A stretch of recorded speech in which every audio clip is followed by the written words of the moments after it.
So the one that I normally use, of course, is derived from the particular lineage of practice. So maybe at some point, you guys at EBS can just do a one-page printout, and for longevity of the printout, I highly suggest it be like just one page, like a regular computer paper on both sides, and laminate it. Since, there isn't really that many people that need it. If you laminate 10 copies, this will go a long way. Otherwise, paper tend to get, into this squid form after a while, cooked squid. That's rolling up. Anyway, today I'm going to do this. Some of you may be familiar with this, some of you not. So doesn't matter. You listen. So in this tradition, we begin with the generation or the giving rise to bodhicitta. Bodhicitta being the mind of awakening, or the awakened mind. So bodhicitta, or the awakened mind, has two aspects to it. I think often we have an incomplete understanding of what bodhicitta is if we think that it is compassion. Compassion is a major ingredient, so to say, of bodhicitta, but bodhicitta is more than compassion. So bodhicitta has, you can say, two aspects to it. There's the absolute aspect of bodhicitta and the relative aspect of bodhicitta. The absolute aspect of bodhicitta is referring to our minds free from confusion, our minds free from suffering, completely free, liberated. And that is the absolute bodhicitta. Then relative bodhicitta is love and compassion without any bias, love and compassion that is directed to all without exception. So in brief, you could say absolute bodhicitta pertains to the wisdom aspect of the Buddha state, and then relative bodhicitta pertains to the compassion aspect of the Buddhas. So love and compassion aspect of the Buddhas. So we aspire to, we give rise to this bodhicitta at the beginning. The wordings of this particular recitation is emphasizing, the wording is emphasizing relative bodhicitta. It's emphasizing relative bodhicitta by highlighting how relative bodhicitta has, again, two sides to it, two aspects to it. The aspect of aspiring, so that is called making a commitment towards the result of this. Then the second aspect is the engagement or the action. And this is called making a commitment to the cause. So you see the cause and result being emphasized here. The first one, aspiration bodhicitta, is making a commitment towards achieving the result. Relative bodhicitta, then engagement bodhicitta, being the second part of relative bodhicitta, or the second aspect of relative bodhicitta. Engagement is to say, and in order to reach that goal, then I need to create the causes. And I then pledge, my commitment to engaging in the causes for achieving Buddhahood, in other words. So this is the giving rise to bodhicitta at the beginning, then followed by the recitation for taking refuge in the three jewels, the Buddha, the Dharma, and the Sangha. The Buddha we relate to as the supreme physician. In particular, the historical Buddha who, we say, opened this grand highway to awakening. And then this grand highway, of course, throughout the years, throughout the centuries, the millennia, various other Buddha-like figures continue to do road maintenance, so that this highway is available still to us. Then this highway, what is this highway? This highway is the second of the three jewels, the Dharma jewel. And the Dharma are the teachings, the methods, the practices that we are to apply, that we are to develop, that we are to make use of. And then on this highway, we have reliable road signs, we have reliable guides, we have reliable GPS, and that's the noble Sangha. And the noble Sangha refers to those beings who have experienced this highway enough and have gone ahead enough to know the lay of the land and can provide us reliable information and also tips on what to expect further down this highway. So taking refuge, we call it. That means seeking safe direction from these three sources. Then the fourth is the infusing our minds, our hearts with what's known as the four divine abidings or the divine qualities. Divine in that ultimate sense, like that which is good, that which is universal, without any distinctions, is to have a boundless, limitless, loving kindness, friendliness towards any and all. That's metta. The second one is karuna, is to have compassion towards all. All, right, includes yourself.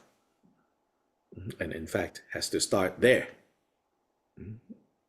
Wishing yourself well-being. We do not need to apologize for wanting to feel well, to be well. There's no apologies needed for that. But we need to be cautious in our desire to feel well, to be well, which is natural. It's natural to all beings without exception. The worst person you can think of in history, and the second worst person you can think of in history, and the most amazing person you can think of, and then the second person, then the third person, down to everybody. It's innate, wanting to feel well, wanting to feel good. So we need not deny that nature. In fact, we say that is the sign that all beings have Buddha nature. Buddha nature is this state of wellness and well-being that is just completely natural. But now, because we have lost our way, wandering in confusion, in order to regain, right, to return to our natural state, unfortunately, we have gone all over the byways and the sideways and the wrong ways instead of the highway. So we begin by acknowledging, right? We all seek to be well, to feel good, to feel safe, all of that. But if we try to achieve that by trampling over everyone else, then we will never get there. So these four immeasurable minds, immeasurable hearts, yes, begins with ourselves, and then we quickly work on extending this to others. Just as I don't want to be harmed, may others not be harmed. Just that I want to be well, may others be well. So the first one is loving kindness. The second one is compassion. The third is joy. It turns up here in the third position, so to say, because sometimes when we feel compassion, sometimes we can be overwhelmed by the suffering that we're witnessing around us. So then the Buddha says, then the third quality to bring forth is joy. This is to counteract, in case compassion goes haywire. Compassion gets overrun by emotionalism, which doesn't make you a bad person. It just, it's just some of the pitfalls. And that's why we need noble Sangha, we need Dharma to guide us. And so the Buddha gave joy as the next quality to develop. Then with regards to loving kindness, compassion, and joy, the Buddha says, cultivate now an even mind, an even heart, so that there aren't these ups and downs. There isn't this bias of like, those I like, those I don't like, those I like, I have more compassion for, those I don't like, I have less compassion for, which simply describes, where most of us are right now. Again, you don't need to pretend that that's not where you are. In fact, we acknowledge, this is where we are now, but we want to develop an even mind, and a mind of equality. Evenness is talking about no ups and downs. Some days very compassionate, some days could care less, some days very loving, other days, feel like you want to just hurt everyone. And primarily we become like this, again, not because of some kind of innate evil or anything like that. It's just we arising from frustration, right? Frustration with what? Frustration with not being able to be well. In other words, losing our fundamental identity, which is Buddha. So these recitations at the beginning, and they may sound like a ritual, they may look like a ritual, but in there contains everything we need to practice. And if we are not such easily distracted people, then with these four things that you recite, that's it. Nothing else you need, EBS, you can sell. All the cushions give away, then work done, everybody just practice this.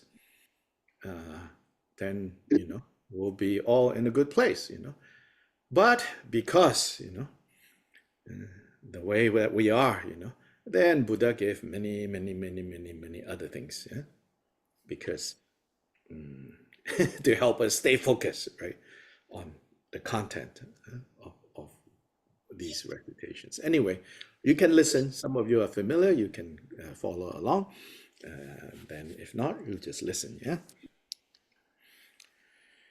Oh, Mother, sentient beings, limitless as the sky, especially those enemies who hate me, obstructors who harm me, and those who create obstacles on my path to liberation and all-knowingness, may they experience happiness and be separated from suffering. I will quickly establish them in the state of the most perfect and precious Bodhi. All Mother, sentient beings, limitless as the sky, those enemies who hate me, obstructors who harm me, and those who create obstacles on my path to liberation and all-knowingness, may they experience happiness and be separated from suffering.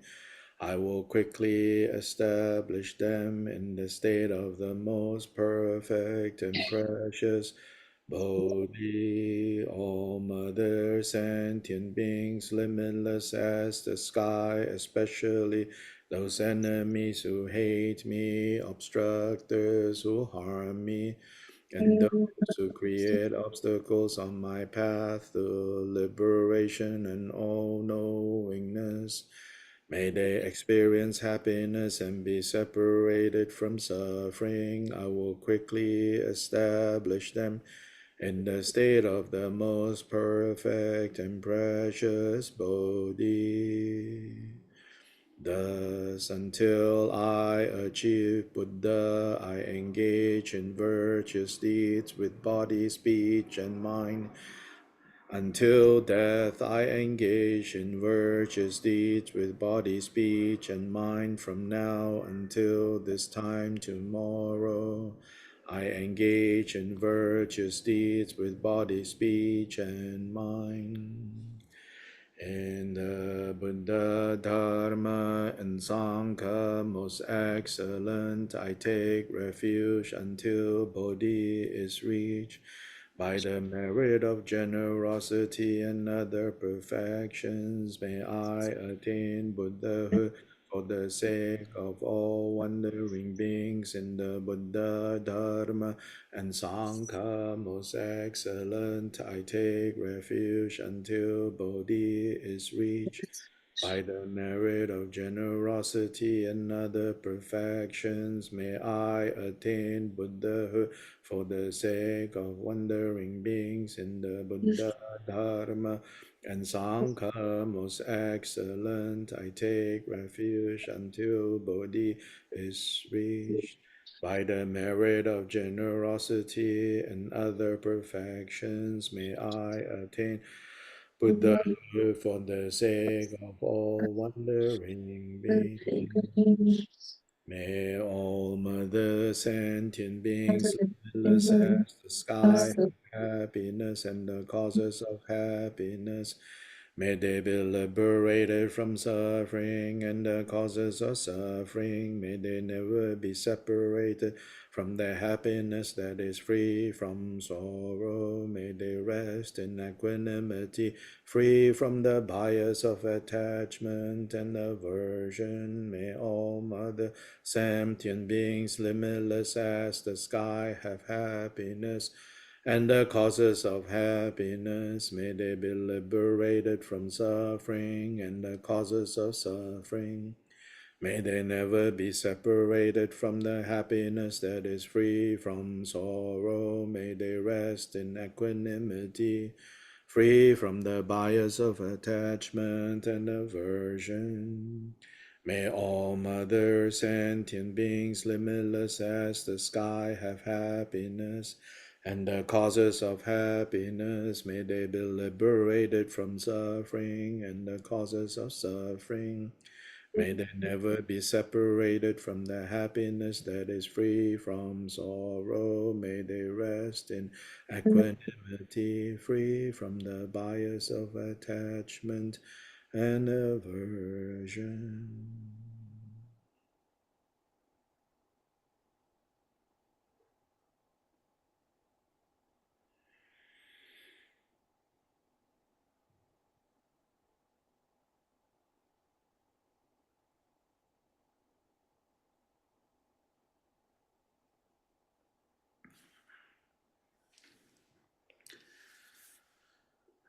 Good morning to all of you again, and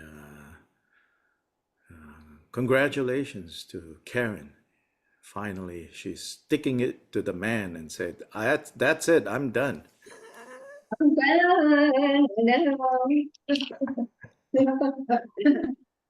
And moving across the state or something like that, right?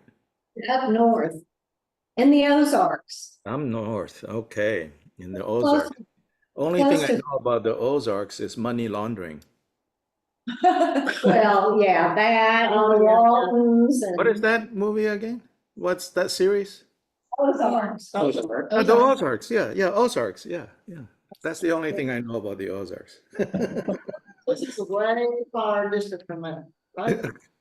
Yeah, but. Don't get involved in that, okay? Huh? Don't get involved in that, any of Oh, that. I've done that and been there. Oh, okay. Been there, done that. Okay. Now I've had you're some, wiser for that. Okay. yeah. Good. And also hello to everyone who is new, or at least new to me. Welcome to this Sunday group at EBS. Sunday group has been very diligent and relentless in going and going and going.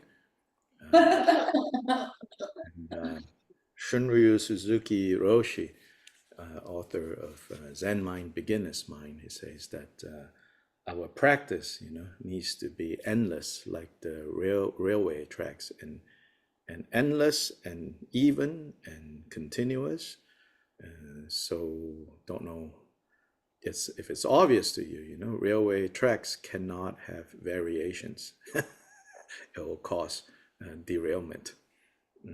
So he says, our practice needs to be like that. Of course, in this now day and time, that is like a tall order, asking us to be like consistent in that way, because everything that we are used to is about variations and distinctions, and excitement, which is not to say, that we cannot have excitement, which is not to say we cannot have variations. I think stubbornly, with a rigid mind, says it has to be only this way. It's also not skillful. But walking that kind of balance between keeping practice fresh, keeping practice inspired, but also knowing, some days it's just going to be like this. And keep going, keep going. Keep chugging along, keep chugging along. Yeah. Anyway, so the group has just started with a new text to anchor the group.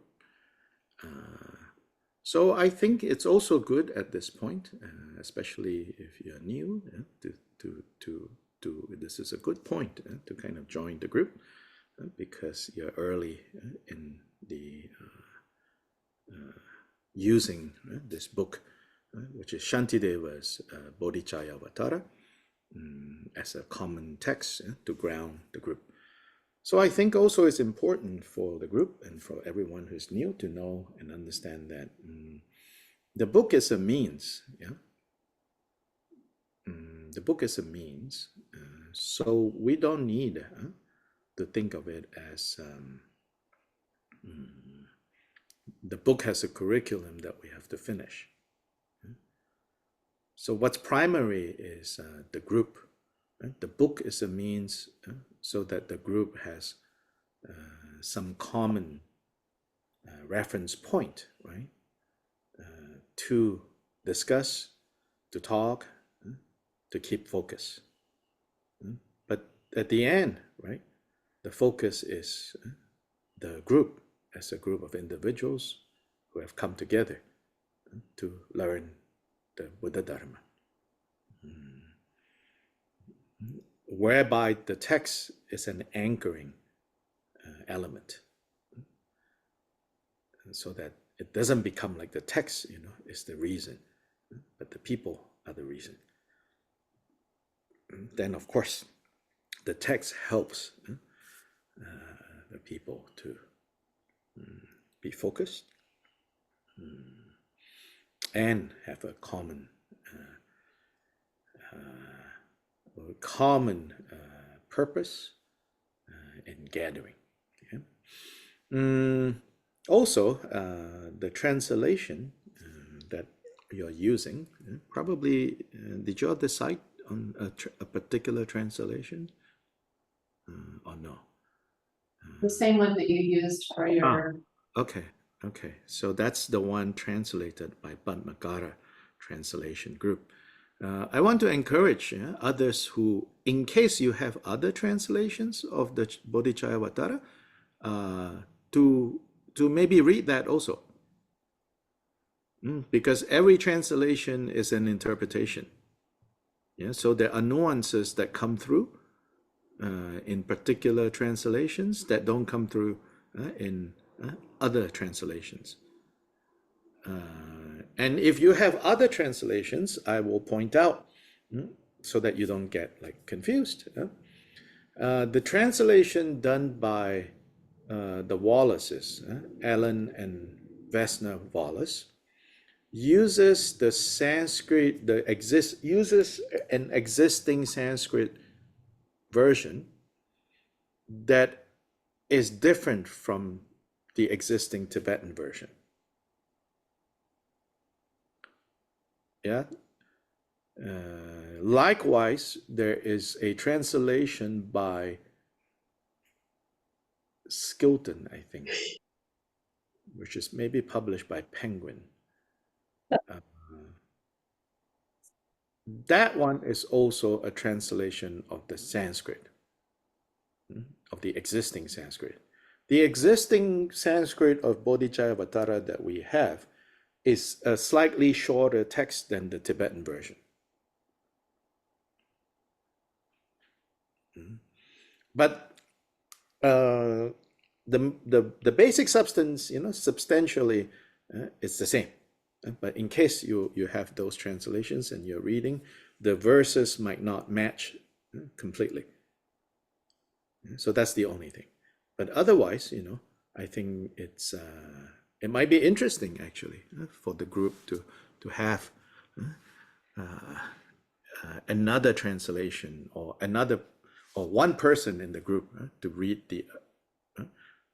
whoever has more time and is a bigger nerd in this can have both, turn to the same table, both, No, front. Pema's version, that's what I know, it's Pema's book about this, the No Time to Lose. Oh, where she, yeah, that one comes with the commentary, yeah. right, yeah. And I think she might actually be using the Padmakara version. Yeah, she is. Yeah, so and then the Padmakara version, there's also an earlier translation and a later one. Right. Somebody actually said, a scholar actually, I remember saying that they prefer the earlier one than the later one. So there's also variations there, yeah. So it could help, in kind of bringing out nuances that are not, and also help us to remember, like the English that we're seeing here, right, in say this Padmakara version, like sometimes we fall into the habit of like reading it like some fundamentalist Christians read the Bible, like, well, every word must mean exactly what it means, and forget, like, even if you're reading it in the Sanskrit in its original, even that, there are variant texts that circulated. So texts are very fluid, alive,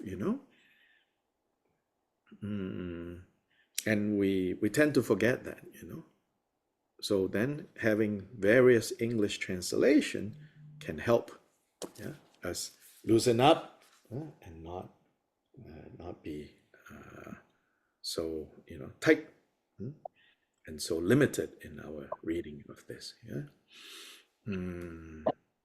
Then if you have the Padmakara version, it is really, I think, helpful. It is really worth reading the introduction. That translation group did an excellent job, I think, in that introduction, as well and as the appendix. They provided 3 appendix. One with the life of Shantideva, 2 is equalizing self and other, and then exchanging self and other. So these 3 appendices at the end is really worth reading and rereading. Reading and rereading it, definitely.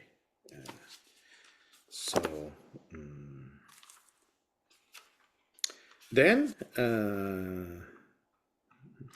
if you look at the table of contents, of the text, whatever translation you have, you see that this text, Shantideva's, this Bodhicayavatara, has 10 chapters to it. 10 chapters. So I mentioned last time we met, with these 10 chapters, basically the overall structure is Shantideva teaching what's known as the 6 paramitas, which is the 6 main trainings, the 6 main trainings, practices that bodhisattvas should engage in. The 6 paramitas, 6 perfections that bodhisattvas engage in.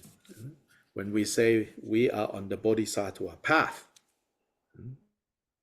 what do we mean? Well, it primarily means practicing these 6, which is giving, disciplined conduct, then if I look at the book here, patience, diligence, meditative concentration, and wisdom.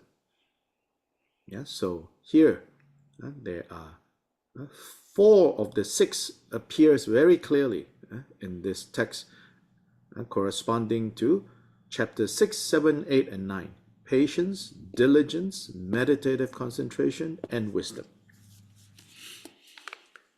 So the first 2 of the 6, which is giving and disciplined conduct, is not explicit in this text. But the chapters here called chapter 4 and 5, translated as carefulness and vigilant introspection, those 2 chapters, there Shantideva is teaching the mental kind of qualities necessary for the practice of disciplined conduct. And so you could say then chapter 4 and 5 is about disciplined conduct. Often when these texts are teaching or describing or explaining disciplined conduct, the specifics of sets of vows or precepts are discussed. Shantideva doesn't do it here. One of the reasons, has been pointed out, is because he was speaking to his monastic brothers, and so it is understood that they all know already what vows, what precepts, what rules of behavior they are keeping. So then he doesn't do that. Then another reason is, you could say, Shantideva probably also intended that this be used beyond the monastic context. So in which case then it would not be appropriate for him to go into the details of monastic training when not everyone who is going to be reading this is in the monastic. A third reason is Shantideva has a third, not third, Shantideva has a second important text that he wrote. And that one is called Siksha Samuchaya, Compendium of Training. Compendium of Training. And there, these vows, these precepts, he discussed in details. In detail. There exists only one translation into English of that text, published by an academic press like Oxford or something like that. A Compendium of Training. Very detailed over there. And in fact, Shantideva mentions in here, he says, you should also consult this other thing that I wrote. And apparently he has a third text, but I think scholars feel that of in agreement that the third text, a very short one, is no longer available today. It's been lost in history. Then the chapter on or the training in giving, also not explicit here, but in the context of chapter 3, in the context of taking the bodhicitta. So there's a ceremony described in chapter 3. And that ceremony in chapter 3 is to be preceded by what's translated here as confession, chapter 2. So let me say something about this word confession. In Tibetan, confession is shakpa. Shakpa. Confession, I looked this up actually. The etymology of the English word confession is in Latin. And in the Latin, it doesn't have the baggage, the moral, cultural baggage that we now have today with confession. In its most basic meaning, confession in Latin, I forgot already what the Latin is. It simply means to acknowledge. To acknowledge. To admit. And so in that basic meaning, in that basic original meaning for confession, to acknowledge and to admit, then yes, no problem here. But in the way that confession now, now primarily, right, the word confession or to confess, I think is in two contexts, primarily. One is in the religious context, and in that case, in the West, mostly it's in the Christian religious context, or in the legal context, confess to a crime. To confess. And of course, there is the more day-to-day use, which is neither of those, but the implications of those two contexts are very strong, even in our common use of the word, confess. So of course, in day-to-day, right, talk, we are like, well, I have to confess, I really right? So there we're using the word confess, but with a connotation to, right, guilt, shame, and secret. In our, well, I have to confess, right? That's almost like you could say a joking way of using the word confess. So when confess, today I would say is used, in a non-joking way, it really carries either a legal connotation or a religious connotation. And then of course, in Christianity, the legal is always part of the religion, because God is a lawgiver. And God is also a law enforcer. In that case, then, confession is not what's going on here. There's no legal sense of an all-powerful God that we have to approach out of guilt and seeking forgiveness.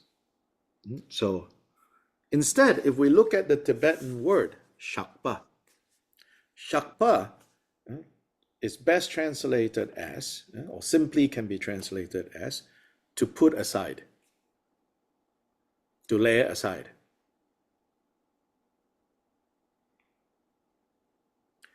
So in that sense, it is, in order to lay aside, first you have to admit. So the basic meaning of the English word confession applies. First you have to admit. You have to admit, you have to no longer hide, you have to expose.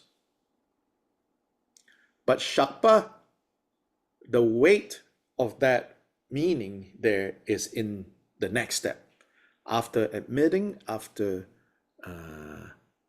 no longer hiding, right? You set aside, you put aside, you put it down.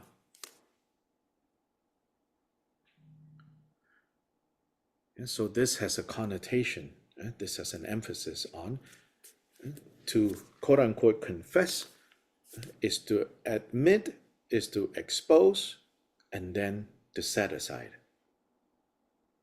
And here there's never this idea of you have to be contrite enough to convince a lawgiver to forgive you.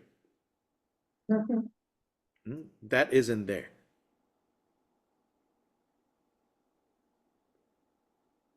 That isn't there. This briefly, this confession here.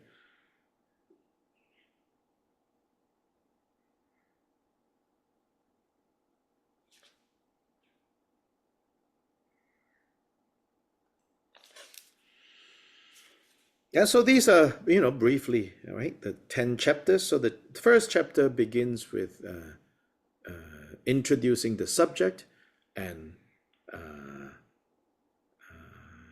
explaining to us, what is bodhicitta and why is it so excellent and precious. Then, now that we understand why it's so excellent, so precious, and then we want to give rise to it. And that is done through a ceremony, which is in chapter 3. But a prerequisite of the ceremony is this quote-unquote confession. So think of confession here then as also, in order to receive this excellent and precious bodhicitta, you have to lay aside, right, the junk that you have been carrying around. That burden, that crap, you have to lay aside. You have to put down. And then with that, you take hold of bodhicitta. And there, in the context of taking hold of bodhicitta, the ceremony describes the giving of offerings. So that corresponds with the giving as the first of the 6 paramitas. In some way, you could say the laying aside is also a form of giving, right? You give up that which is unskillful. You give. But don't give it to someone else, Yeah, don't go, hey, Mick, you want this?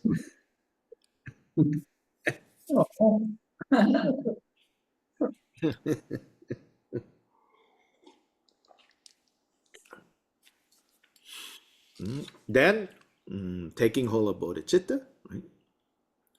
And then, after you have committed to this bodhicitta, then you cultivate these 2 qualities of the heart, qualities of the mind, carefulness and vigilant introspection, which is the basis for successful practice of disciplined conduct, the second of the 6 paramitas. And here, carefulness, vigilant introspection, and then disciplined conduct. Yes, of course, when you look at it, especially if you look at the content of the precepts, such as the 5 lay precepts, not to kill, not to steal, not to commit sexual misconduct, not to lie, and not to be intoxicated. These five precepts of the lay people, which is said to be the root of all the other levels of precepts and vows, up to the monastic vows, monastic precepts of 253. They're all based on these 5. So as lay people, if we can keep this 5. So when you look at these 5, right, not to kill, not to steal, right, immediately, of course, we think of like the Christian commandments. But again, even though maybe you say effectively, if people practice this, the external result is, a more peaceful family, a more peaceful neighborhood, a more peaceful and harmonious society, all of that, right? Effectively, you could say that is the result. But here, really, the Buddha's emphasis on disciplined conduct, begins first with, again, not relating to these don't do this, don't do this, don't do this, don't do this, as some law given by the lawgiver, but rather these are prescriptions given by the Buddha primarily to do what? To protect ourselves from suffering. Again, all of us without being taught, it's like wired into the DNA is self-preservation. But to achieve that, the Buddha says there is skillful and unskillful ways. Skillful ways is what the Buddha prescribes. And the Buddha says a skillful way of protecting yourself is don't kill, don't cause harm. A skillful way to protect yourself is don't steal, don't commit sexual misconduct, don't lie, and don't become intoxicated. Because whenever any of these 5 situations, the opposite, happen, you have exposed yourself to suffering. Then, secondly, since these 5 things have impact on others, then you also cause suffering to others. Or, maybe more technically precise, you create the conditions for other people's suffering. When you kill, when you steal, when you commit adultery, when you lie, and when you become intoxicated. You then provide the conditions for other people's suffering to ripen.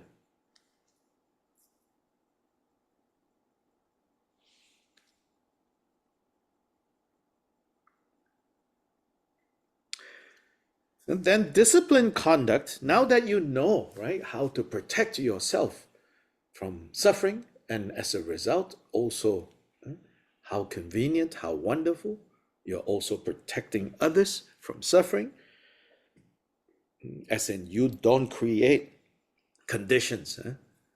You don't go lighting fires in a gas station. So there, this understanding is really important. I think, I don't know if you recognize, that this understanding is really important. Although we say, don't cause other people to suffer, from a karmic point of view, you cannot cause other people to suffer. In the same way, nobody causes you to suffer except the ripening of your own negative karma. But what you can and what you do, what I can and what I do, what we all can and what we all do is we create or provide conditions for other people's suffering to bear fruit, which is lighting fires at gas stations. Likewise, we are not the cause of other people's happiness from this karmic point of view, the way the Buddha taught it. but we can be conditions for other people's happiness. How do we become conditions of other people's happiness or suffering? By engaging in skillful actions, virtuous actions, or engaging in non-skillful, non-virtuous actions.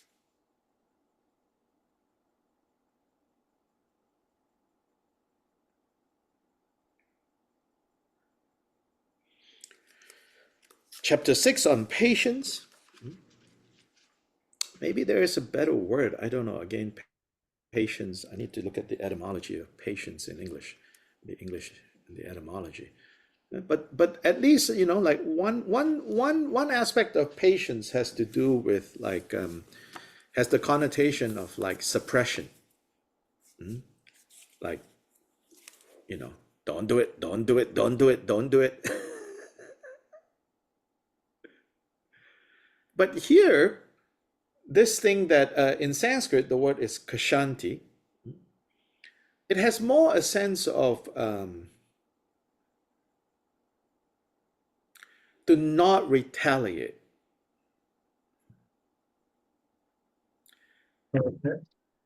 To not retaliate, to not strike back.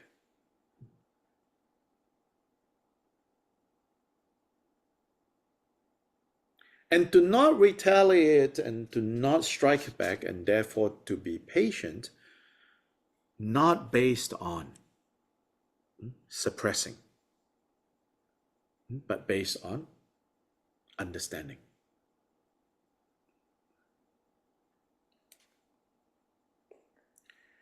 Then the paramita of diligence. Sometimes this is translated as joyful effort.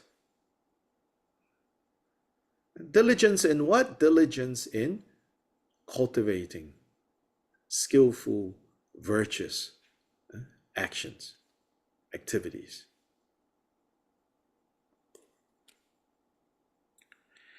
The eighth, meditative concentration. Yeah. Here, meditative concentration, although you can meditate on a lot of things, you can be focused on, you can concentrate on many things. Primarily, the meditative concentration that is discussed here is on bodhicitta.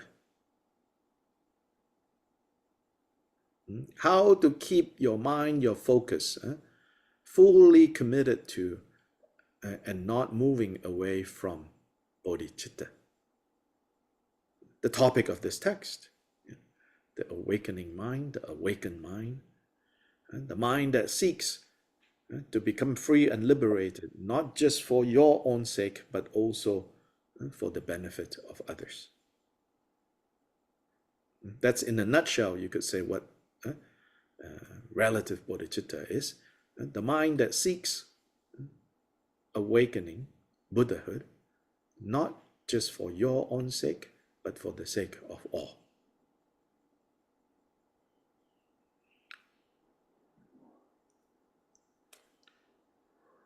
And chapter 9, wisdom, that is the final kind of the reality as it is. And that chapter points out all the obscurations, all the kind of the opposite of wisdom, and how to be free from that. So you could say that chapter 9 is teaching absolute bodhicitta, whereas all the other chapters are relative bodhicitta. So here the relationship between absolute and relative is not a relationship of like a lower level of truth or understanding versus a higher level of understanding. It's not about lower and higher. Relative truth is called relative truth because this is what is true in the realm of relativity, meaning in the realm where we still relate to each other in terms of subject and object.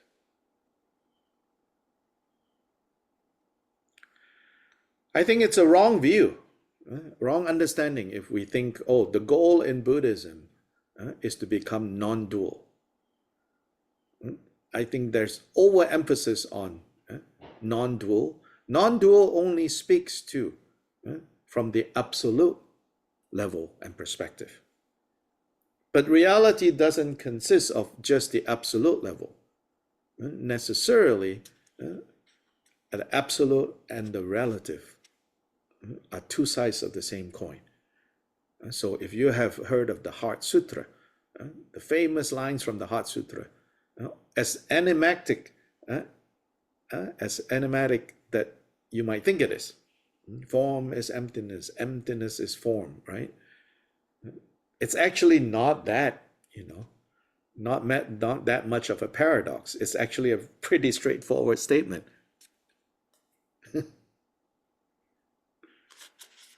That the relative and the absolute are two sides of a same reality. It's a matter of where are you looking from. Then looking from this side, it looks like this. Looking from that side, it looks like that. Then it's a fool's, a fool's folly to debate. Oh, this side is more true than that side.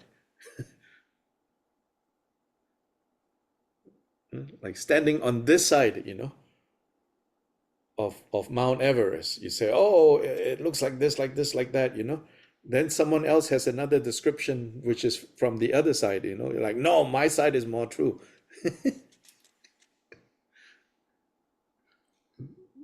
That's just foolishness, yeah.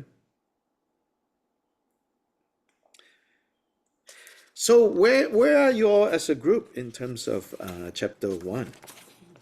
I don't want to keep sounding like I'm just rehashing last week. We were actually still discussing the introduction. Yeah, Oh. we could just the first few Okay, pages. very nice, very nice. Yes, yes. So tell me, like the discussion, like, or any questions from that discussion on the introduction?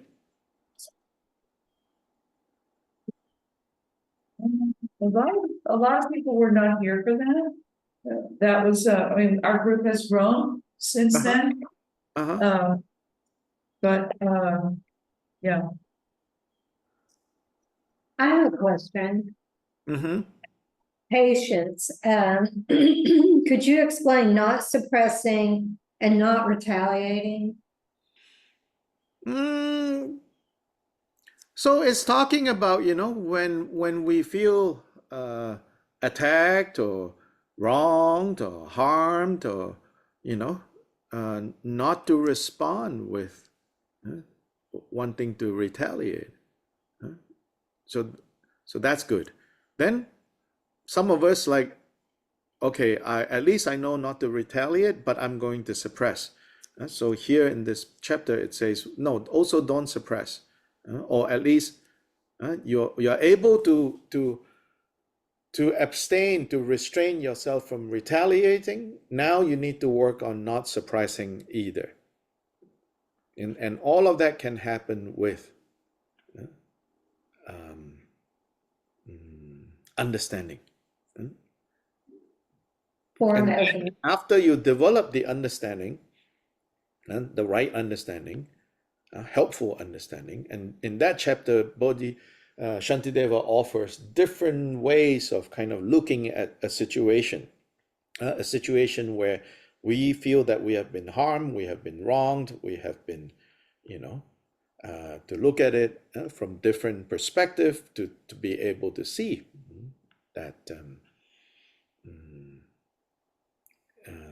the interdependent nature of the experience, and then to become free.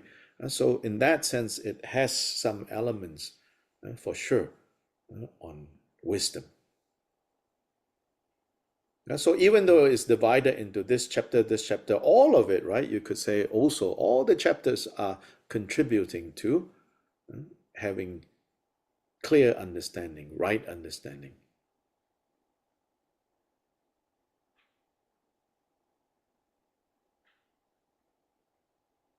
Then to say more, well, we have, we have quite a few chapters to go before we get to say more about this. 5 chapters. But I mean, there have been thousands of books written on just this issue. Yeah. Maybe not thousands, but you know, I mean, Pema Children and Yeah. I mean, you know, especially the not suppressing, you know, to just let it go and, you know, blow it a kiss or whatever you need to do. You know, there's, So don't worry, I'm not threatening to write another book on that. oh, darn, okay, all right.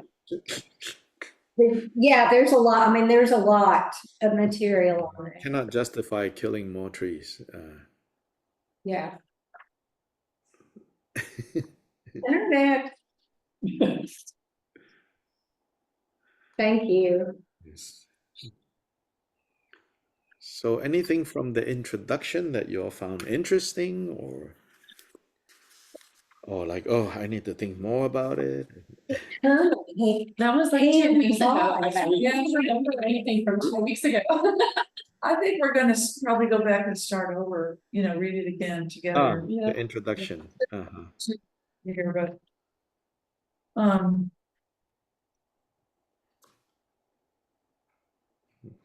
can I ask you sort of a question also about when you talk about Christian or biblical or whatever? I mean, do you think this may not be anyway? People that are thinking that the whole idea of law and rules and you have to follow this and judgment and all that. Is that inherent to original, like Buddhism as it is fresh and alive, you're saying? You think there's a way to look at Christian teachings of Jesus also have been like codified and solidified, and you know that all religions are like that there's this tendency to say you're either doing it our way or you're not doing it right, and there's no encouragement to kind of feel, you know. When I say that, this is the Christian, framework, I really, maybe because I don't have baggage with Christianity, I really don't mean it as, oh, this is wrong or not, I'm just describing a historical process, right? So the Christian religion, so now let's go into religious studies. The Christian religion, right? I mean, in objective terms, began as a sect of Judaism, right? A messianic sect of Judaism. Meaning what? Messianic, meaning it's a sect of Judaism that emphasizes the appearance of a savior, not necessarily what we now know as Christian savior, but someone that will lead the Jewish people out of oppression. Yeah, so in a way you could say, relative to now what people think of as savior in the Christian context, in the context of when Jesus was alive, it was mostly understood in what we would now consider secular terms. Some leader that is going to lead the Jews out of oppression, out of persecution, and to establish a just and benevolent society, right? So Christianity began, at least the origins of Christianity is within that context of a messianic sect of Judaism. And there were other parts of Judaism that did not necessarily emphasize the messianic aspect. Now we are in Judaism. Okay, now we got to go back. Judaism, in Jesus's time and down to today, one of the major, you could say its intellectual energy of Judaism is in the study of the laws. And no apologies for that, because laws is what prevents us from, and this is important. So this is, laws is what prevents us from harming and hurting others.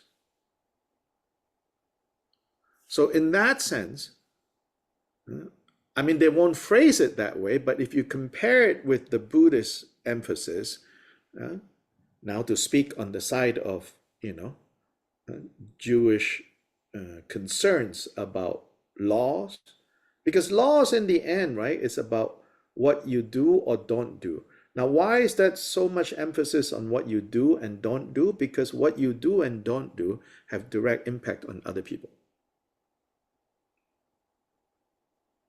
What you believe up in your head in some ways is secondary from that perspective. Right? You can have all kinds of crazy private beliefs, but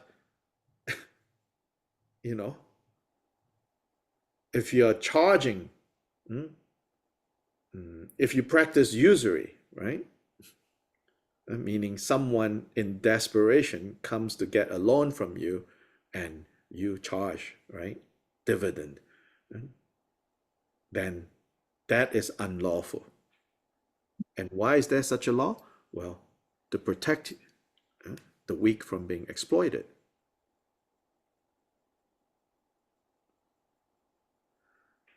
Yes, so in that framework, law is a good thing. Because the spirit of that law is don't harm others. So painstakingly, like the Orthodox Jewish community, like in Richmond, in New York, yeah, there are all these like schools, right? The ideal among the Orthodox Jewish community is men, is still kind of emphasizing that. Like the ideal thing that a young man could do is to commit their life to studying the law, meaning studying conduct. And it means also living in poverty. The Hasidic Jewish community, a handful of that community makes a lot of money, and then the virtuous thing to do is donate your money to support these poor scholars because they are the heart and soul of our tradition. In a way, really admirable, that emphasis. They effectively live, like in poverty, to study right behavior, in other words. Okay, next week, half of you are going to join the synagogue and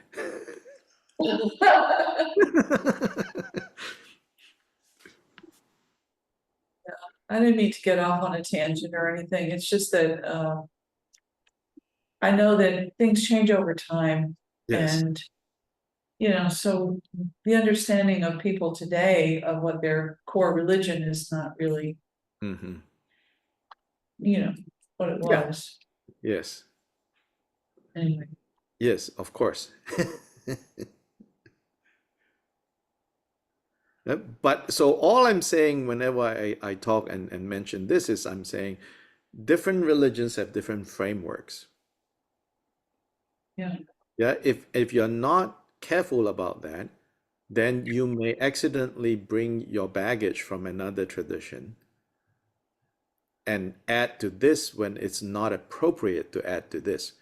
Because in this tradition, you might come across very strong language also, like how doing certain things can be so terrible. But you have to understand, like over here, it doesn't have the burden of law and order because it's operating within a different framework. Well, I just want to say for me that your explanation about confession was just the first time I've heard it. Mm, and like that, expressed like that. I mean, Pema talked about sin, the use of the word sin, and how it's mm, not this as we know it mm-hmm, in this. But that expression about confession, where it's just basically acknowledging a fundamental thing that's happened, mm-hmm, mm-hmm. that's really important. I mean, I Yeah, find that very illuminating. yeah, yeah. To admit and then to lay aside. Yeah, Yeah, but you can't lay it aside if you don't admit it in the of first course. place. And even I would say there's even one step before admitting, which is to even figure out like I messed up. Right.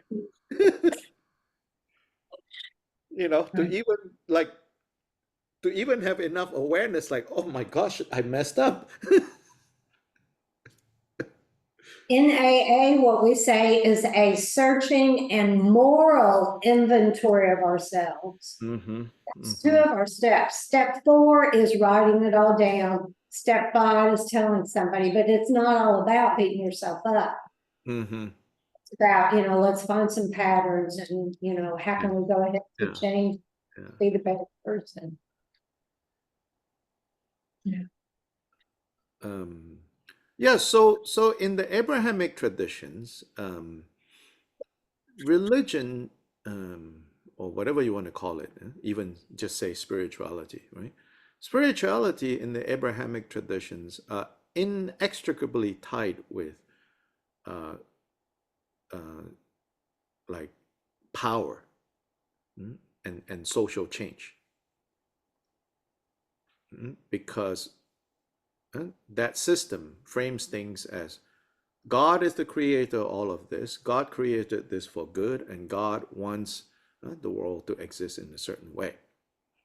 Yeah, so without choice, really, the Abrahamic traditions from the get-go are put in a position to to form, like um,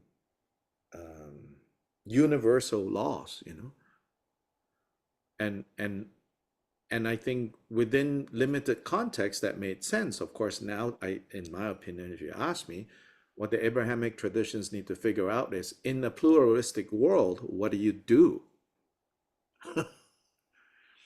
Now, in Buddha Dharma, we don't have that burden. See, the Buddha left his kingdom. Yes, in that sense, you could say, he said, I'm not. That is not where I think things needs to be fixed. So sometimes, like later Buddhists will say, well, why aren't we socially engaged? Why aren't we like changing the politics? Well, because the prince left the kingdom.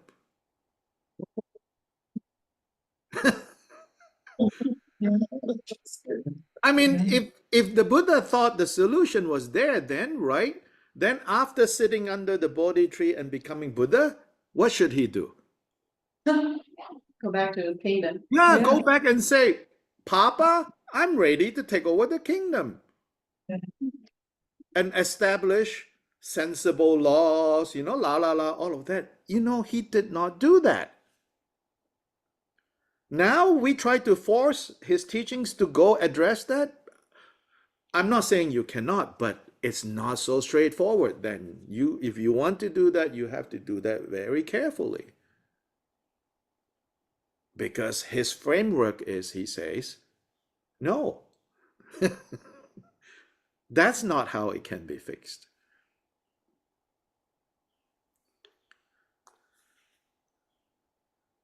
Yeah, so as an analysis, I come from a history of religions background. So for those of you who don't know, that's why I'm kind of a yeah. So I got my PhD in religious studies, and so from a historical from that analysis, right?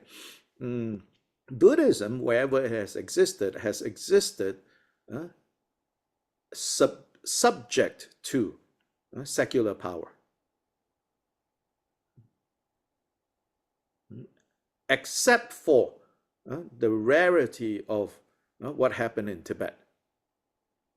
where in the 17th century, the Gelugpa lineage successfully created what would be called a theocracy, where king and lama was the same person. That's the institution of the Dalai Lamas. But barring that, we might think, Tibetan Buddhism is majority Buddhism, but if you count the actual numbers, no, it's a minority tradition. If you want to count the absolute number of people ever in history to adhere to this or that form of Buddhism, Tibetan Buddhism is a minority. Yeah, so it's not the general pattern. The general pattern of Buddhism for the last 2,600 years that it has always existed as subject to secular power. So it neither has the history nor the burden of fixing society. Again, I'm not saying it's good, I'm not saying it's bad, I'm just describing this is the history of Buddhism. Whereas the Abrahamic traditions, they have both the privilege and the burden of fixing society. Because from their get-go, their framing is a benevolent and just God is in charge.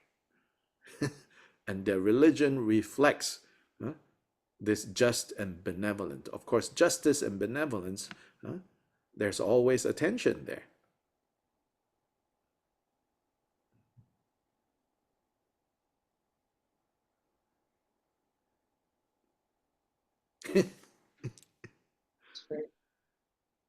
Before we go, I have to ask you a couple of practical questions. I'm sorry, but Yes, sure. Yeah, we also need to vacate space for the next group. when will we see you again, do you think? That's Next, not a question. next Sunday, not possible because we're going to the land.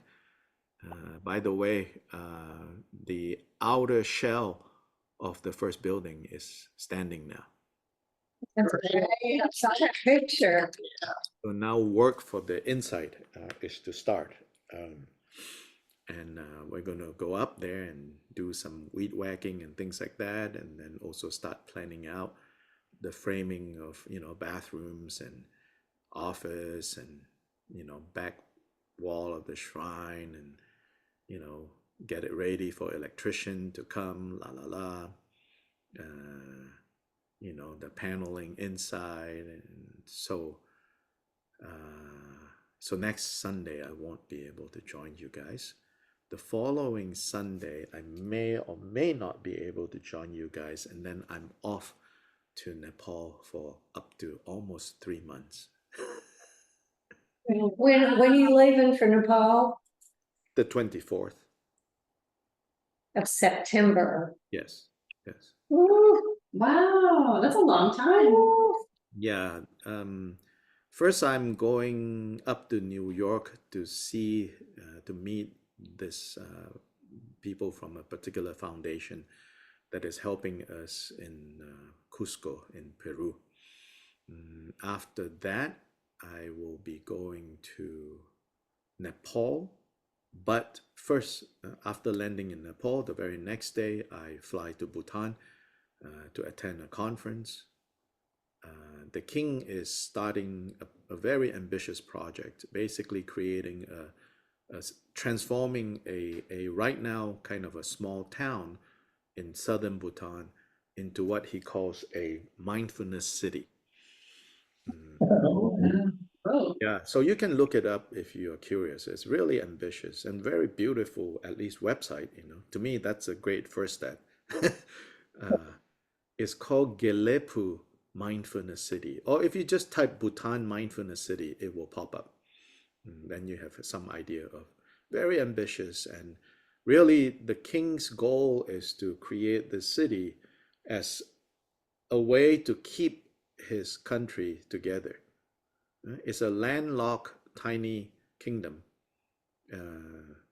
with not a lot of resources, but he's doing this balancing act, right?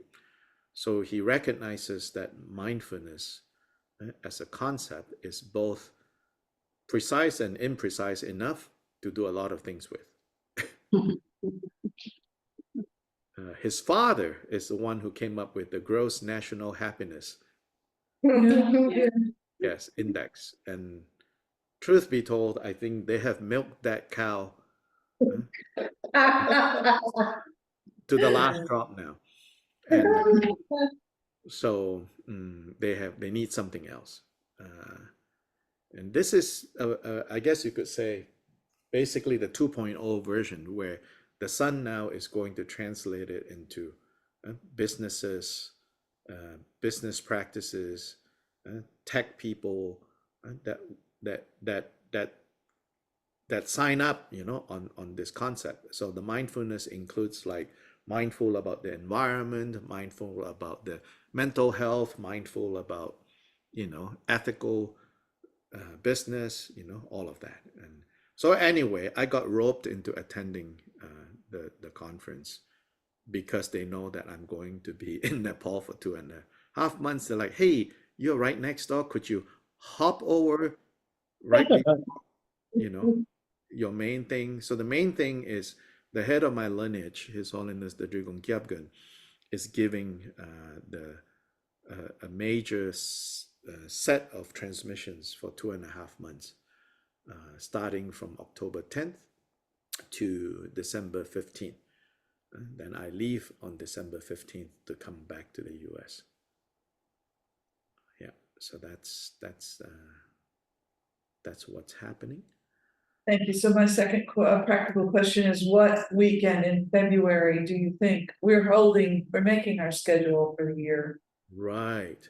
Or could you want to tell us? Let me look at my calendar because I Okay. have to be in India Yeah, towards like right after the first few days of Tibetan New Year. So I need to look at, and you okay, can look too before. Yeah. So where I know I will be gone again is like a few days after Tibetan New Year next year. But between coming back from Nepal and going to India, yeah, and I think Tibetan New Year this year is somewhere in late February, early March. Yeah. Now, so in theory, right, February is open. However, during that window, I need to be in Peru for a week to 10 days. okay. Jeez. So it's best if you just pick what weekend you're gonna need to be in Little Yeah, Rock. tell us. That's right. We'll work with that. Just hold that date. Okay, yeah, I may, I may do it in such a way that you are on my way to Peru. Let's see. okay, we're Right. happy with that works. Because Dallas is Fort Worth Dallas Airport is that has flights to Yeah. Peru. South America. Yeah. So let's see. Yeah. Okay, Okay. and I'm assuming that when you come in February, we could talk about all of this, you could Yes. just do this as the Yes. retreat. Kind of like introduce a basic Manjushri practice and Yes, to anchor it on Bodhicharyavatara, I think would be good. And if that would encourage new people to at least consider sticking with it for a while, with the understanding that maybe in February we can have a powwow on this. yeah, And meanwhile, this text has so many different commentaries. I think you will not be short of, help in understanding this text. Then, on my YouTube channel, there is That's right. Brazilian video recordings. So people can also go watch that if they run out of things to listen to or read about this text. So we should end just as we began with a formality, but a formality with a lot of meaning. We should also end with, and to end, we end with what we call the dedicating merit. So the idea of dedicating merit in a nutshell is to take a moment to reflect and say, whatever merit, the language used, the vocabulary used is merit, but you think of it as whatever good, whatever positive lessons I learned, experience that I had in doing this in this last hour and this last hour and a half. I dedicate this good to everyone who is looking for freedom from suffering, to everyone who's looking for a way to happiness, so that they find the ways to actually reach the goal of happiness and freedom from suffering. So there are many different things to recite. Often, that Buddhist tradition is not short of things to recite, but my favorite one is the one most relevant to this text as well. In fact, in the introduction, it tells you here. I have the kind of the pocketbook version, but on page 3 of my version, probably for you guys is page 1 or 2, somewhere around there. It says, there's a famous prayer traced to maybe Nagarjuna, may bodhicitta precious and sublime, that one. That one is said to summarize all 10 chapters of this text, that prayer.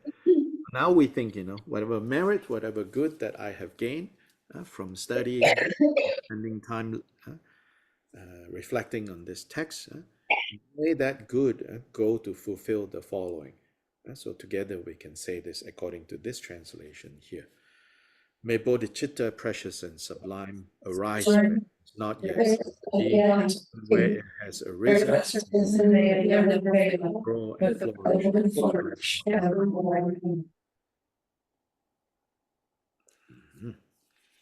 Okay. Thank you. See all of you. I'm glad you guys are able to Bye. time. And Thank you, DrLye. yeah, Safe ta-ta. travels. Be well. Yeah, safe travels. Yeah. Goodbye.